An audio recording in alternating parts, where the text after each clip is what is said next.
Hey guys, how's it going? Michael Troy here, and today we're going to talk about that time I wrote another Lady Gaga comic book. And the sub story is why I ripped off Dazzler and why I thought it was a good idea at the time. And let me show you what I'm talking about. Okay, so I had self published my own Lady Gaga comic book. Bluewater Comics, whatever they're called these days, does a bunch of biography comic books. I was friends with the publisher at the time, and he let me write a bunch for them.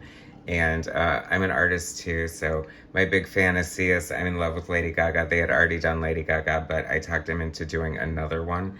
And this is around the time ARTPOP came out. So, and the name, like, of me being the auteur and the artiste, I decided to take this like super creative route. Okay, this is me thinking, I don't know what I was thinking, but anyway, so I thought, pop art is a lot of like Andy Warhol and Lichtenstein, and it's just a lot of like, ripping off other artists and just sort of making it your own, and collages and Xeroxes and all that crap or whatever. So, this album, Art Pop, which completely flopped, and it's such a great album. I love it. But Lady Gaga could burp for 2 hours, then I would love it. Anyway, so, in the nature, and is this looking familiar to you comic fans? So basically, to grab attention, I thought I would just do a pop art homage to this Dazzler cover.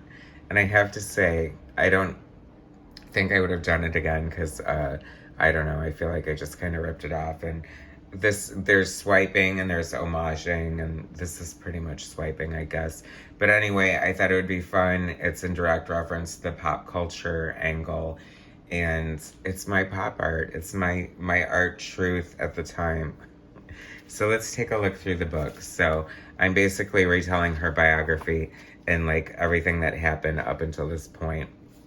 And I'm always trying to be, I'm very campy, I'm very out there and esoteric and stuff. I'm like Grant Morrison without the talent.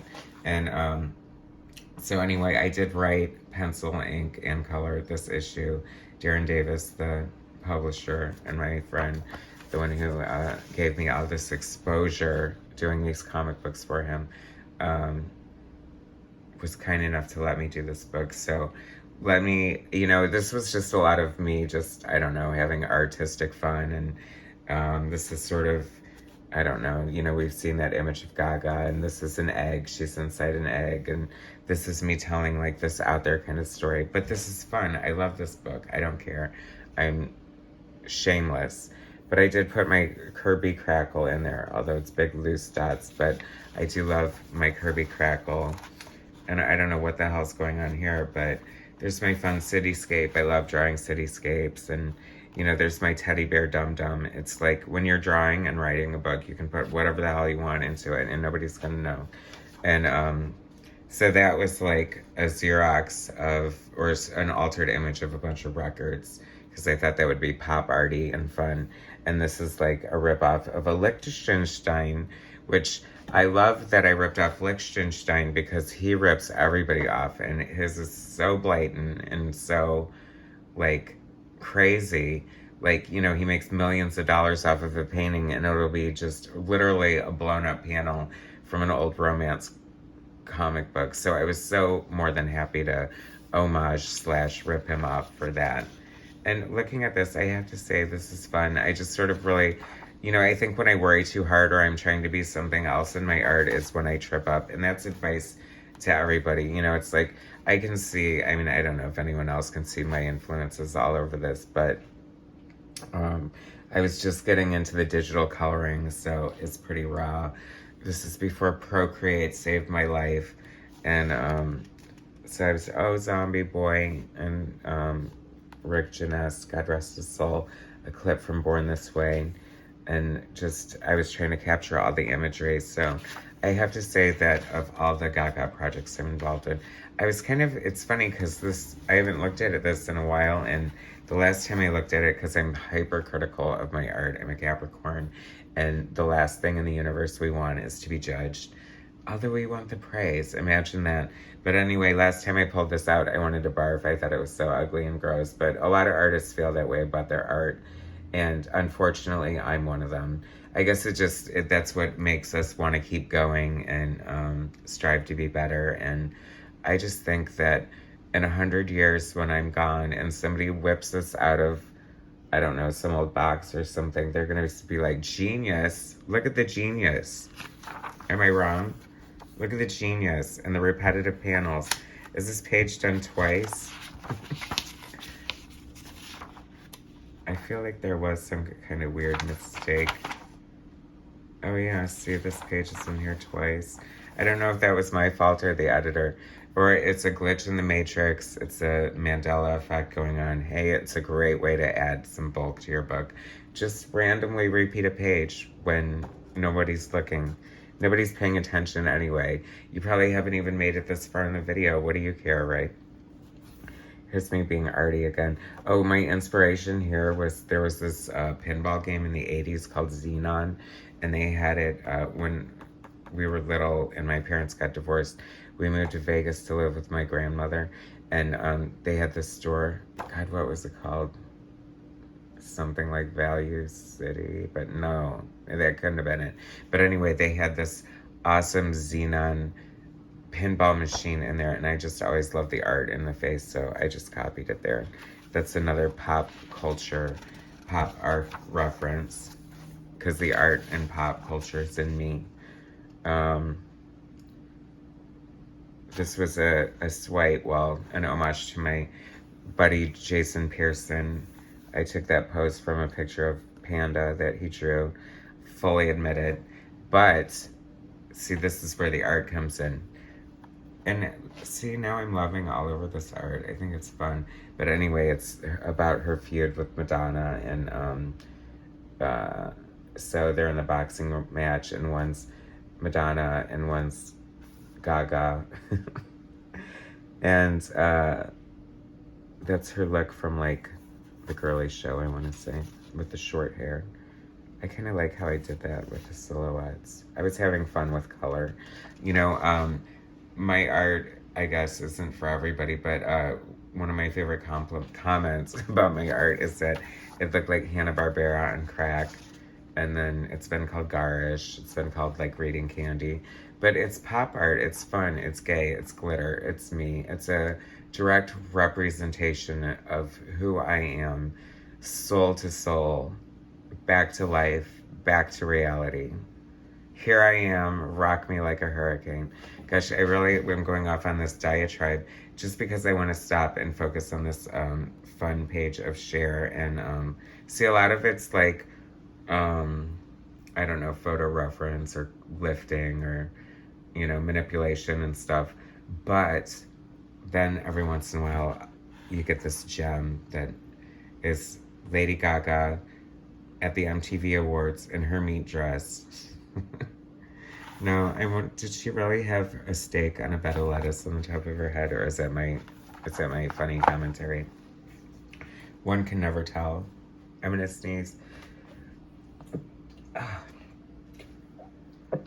How dainty. Anyway, bless me. But so remember when Cher presented Lady Gaga with an MTV award, and she had the meat dress, and Cher was wearing her If I Could Turn Back Time outfit, which is, you know, they banned it from MTV during the video because it was too risque. They would only show it like after 9 or 10, which is hysterical compared to today's standards. I mean, you can practically watch anything on TV anymore. But hey, sign of the times, right, guys? So this is, you know, I wanted to work in as many looks as I could while telling her story. And that's when her alter ego, Joe, whatever. This is from when she performed with the Rolling Stones and then sang Gimme Shelter. And it made me love that song so much, even though I'm not much of a Stones fan. And see, that's where, like, the cross-cultural music sort of thing can happen. See, I have to say that kind of looks like Mick Jagger. Good job on me, right? as I pat myself on the back. Trust me, I'm not patting myself on the back. I'm so hypercritical of my art that it's amazing that this isn't covered by vomit from me looking through it.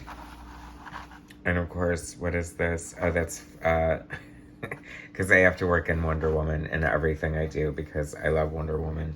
And I'm just like Todd McFarlane working in a Spider-Man cover, or Felix the Cat, or Ethan Van Sciver working the word sex into a comic book. I will find a way to put Wonder Woman in there, and there she is. And thank God, when you're friends with the editor, you have a little more, you know, carte blanche to just be like, hey, screw you. I'm putting it in anyway. Especially since you're not paying me. There you go. And so this is some pop art. See, this was like my tribute to her. Her art pop album was her tribute to like pop art and stuff. And I think that just like pop art, like it wasn't understood at the time and it was criticized and fell by the wayside. I compare it to like, what do you call it? Madonna's Erotica album, because there was a lot of hype and a lot of build up, and then it kind of just fizzled because of bad publicity, and then now it's like looked at critically quite good. I mean, Madonna has never put out a bad album, I'm gonna tell you that. So anyway, some pioneers of pop art: Andy Warhol, Keith Haring, and that's an homage to Keith Haring, like this little black figure that's used all over the place in pop culture now. See how that happens. And he's dead. He's gone. He died of AIDS.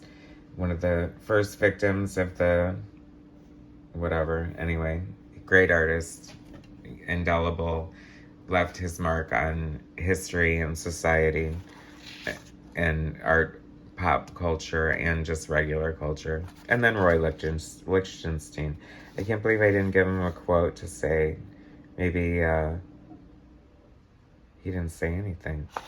Anyway, I just had to work in that weird performance, like narrow it down right.